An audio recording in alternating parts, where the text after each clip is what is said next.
লাভ বিয়ে আজকাল ধারাবাহিক শেষ হয়ে যাওয়ার পর থেকেই দর্শকরা অভিনেত্রী তৃণা সাহার নতুন ধারাবাহিকের অপেক্ষায় বসে আছে। ধারাবাহিকটি শেষ হয়েছে বহু মাস হয়ে গেছে। তারপর অনেকবারই শোনা গেছিল যে অভিনেত্রী তৃণা সাহা নতুন ধারাবাহিকে ফিরছেন। কয়েকদিন আগেই শোনা গেছিল যে এসবিএফ প্রোডাকশনের শনিতে একটি নতুন হিন্দি ধারাবাহিক আসতে চলেছে, আর সেই হিন্দি ধারাবাহিকে নাকি প্রধান নায়িকার ভূমিকাতে অভিনয় করবেন অভিনেত্রী তৃণা সাহা।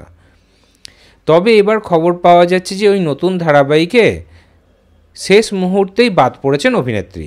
বাদ পড়েছেন অথবা ধারাবাহিকটি ছেড়ে দিয়েছেন, কারণ এবার স্টার জলসার নতুন ধারাবাহিকে ফিরতে চলেছেন অভিনেত্রী তৃণা সাহা। ইতিমধ্যেই স্টার জলসা পরিবার অ্যাওয়ার্ডের প্রোমোতে অভিনেত্রীকে দেখা গেছে। আর একদম কনফার্ম খবর পাওয়া গেল যে স্টার জলসায় স্নেহাশিস চক্রবর্তীর যে নতুন ধারাবাহিকটি আসতে চলেছে, সেই নতুন ধারাবাহিকেই প্রধান নায়িকার ভূমিকাতে অভিনয় করবেন অভিনেত্রী তৃণা সাহা। আর এই নতুন ধারাবাহিকে তার বিপরীতে প্রধান নায়কের ভূমিকায় অভিনয় করবেন অভিনেতা ইন্দ্রজিৎ বোস। ইন্দ্রজিৎ বোসকে আমরা শেষ দেখতে পেয়েছিলাম সাথী ধারাবাহিকে। খবর পাওয়া যাচ্ছে যে এটি পুরোপুরি একেবারে প্রেমের গল্প হতে চলেছে। এই নতুন ধারাবাহিকের প্রোমোর শুটিংও কিন্তু হয়ে গেছে।